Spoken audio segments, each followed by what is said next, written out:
Commander ने देखा कि उसे नीची पोस्ट के सैनिक उसे सलामी नहीं दे रहे हैं। भाई, आप किस यूनिट से हैं? हम 81वें डिवीजन से हैं। वह अचानक सतर्क हो गया। यह सैनिक स्पष्ट जापानी लहजे में बोल रहा था और पूरी टीम साफ सुथरी थी। ऐसा बिल्कुल नहीं लग रहा था कि वे अभी अभी युद्ध के मैदान से आए हैं।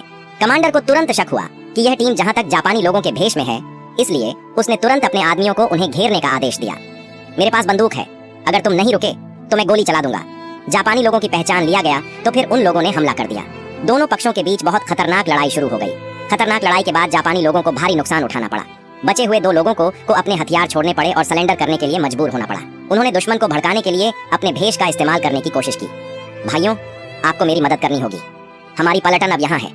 अगर तुम उन्हें नाराज करोगे तो वे मुझे घेर लेंगे। मैंने बहुत से भाइयों को मार डाला। यह योजना काम कर गई। दूसरे सैनिकों ने गोलियों की आवाज सुनी और तुरंत उन पर निशाना साधा। कमांडर ने सही से जापानी लोगों की साजिश को सफल नहीं होने दिया। उसने शांति से सभी को समझाया कि ये लोग सच में जापानी लोगों के भेष में थे। उनकी पहचान देखने करने के लिए कमांडर ने अपने आदमियों को उनके कपड़े उतारने का आदेश दिया। इस कार्रवाई से जापानी लोग घबरा गए क्योंकि वे सभी डायपर जैसे शॉर्ट्स पहने हुए थे। कमांडर को महसूस हुआ कि ये जापानी पहले ही उनकी पिछली सेना में घुसपैठ कर चुके हैं, इसलिए उसने जापानी अधिकारी का भेष बदलकर दुश्मन के पीछे की तरफ घुसपैठ करने का फैसला किया। कमांडर शांति से दुश्मन की इमारत में घुस गया। जब वह इमारत के ऊपर आया तो उसने देखा कि वहाँ केवल 3 गार्ड थे।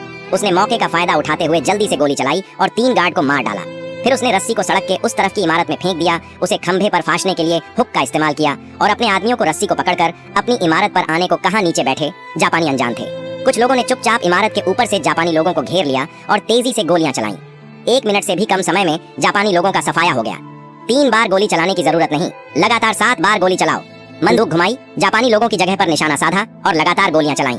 उन्होंने जापानी लोगों को मार दिया। लोगों के काम होने के कारण वे केवल 2 तोपें ही ले जा सके।